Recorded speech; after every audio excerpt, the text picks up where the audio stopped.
I'm Chief Investigative Reporter Tony Kovaleski. Would you want to know if 1,000 convicted criminals, parolees, moved into your neighborhood? Well, the state tried to keep all that a secret from one community in the heart of Aurora.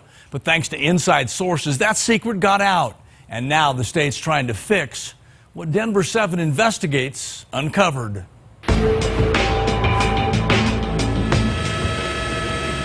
Yeah, we're just coming to introduce ourselves. I'm Melissa Roberts. She's in charge of the state's adult parole division. We have no intention of pretending we're someone we're not. In damage control, We want to answer any questions. after our investigation uncovered an apparent cover-up. So you're saying if there was a game, the game's over? The game was created by the folks who own and run this building, and we're not going to be part of it. Internal sources provided Denver7 with this memo showing the state complicit in a plan to deceive. It states, I have been informed the other tenants in the building do not know exactly what we do or the nature of our business. He was part of our original investigation, asking for anonymity to keep his job.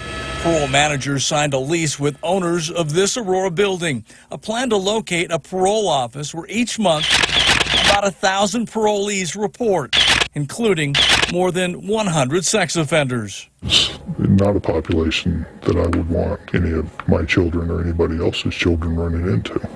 Across the street from the new parole office, this playground.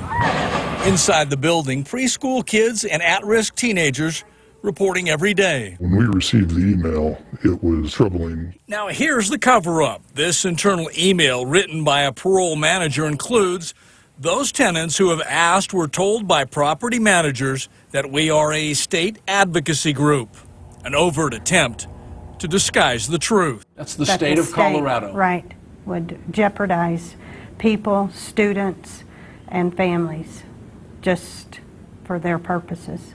That's sad. Our investigation has also discovered Aurora City leaders also made mistakes, ignoring this letter from the state parole office and not notifying the community for more than 3 months after parolees started reporting. Would you want 1,000 parolees to move into your neighborhood?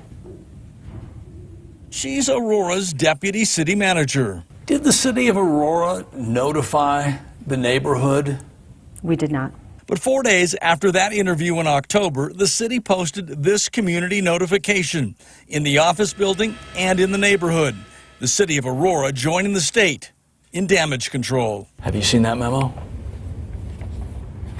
That's the reason we're here. And the state's damage control started shortly after this interview back in October, after we handed the internal memo to the director of adult parole. You hadn't seen this memo? No, sir.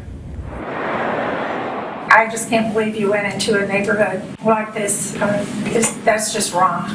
Just wrong. And the damage control continued earlier this month inside Aurora City Hall. I will tell you that I became aware of it when Mr. Kovaleski shoved an email across the table in the middle of an interview. Both the state and the city answering questions about the memo, justifying a series of government breakdowns, including a police department not getting involved for more than 3 months. Quite frankly, on the police side, we were not aware that state law required that we had to give notice in the way that we needed to. Overt decisions and oversights leaving a community in the dark about 1,000 convicted criminals. I'm sure you saw a report. Your division didn't look good. Correct. Following our reports, the state dug deeper, discovering and ending an agreement with the landlord to mislead the community about the parole office and its clientele. In this memo to Denver7, the state's director of adult parole wrote, "This is not the way the Colorado Department of Corrections does business, and we now have the opportunity to correct it." We wanted to be clear that there was a mistake made. No one in my division should have agreed to what was being asked for as part of that lease agreement. So are you saying you told the owner the game is over? Absolutely. Absolutely. The parole manager responsible for that questionable agreement with the landlord has retired. Other changes include a full-time security guard at the parole office. And quickly, credit tonight for the state's director of adult parole. Since learning of the internal memo, Melissa Roberts acted quickly, took responsibility, and was transparent in her pledge to fix what she admitted was a significant mistake. Ann? Good work. Thank you, Tony.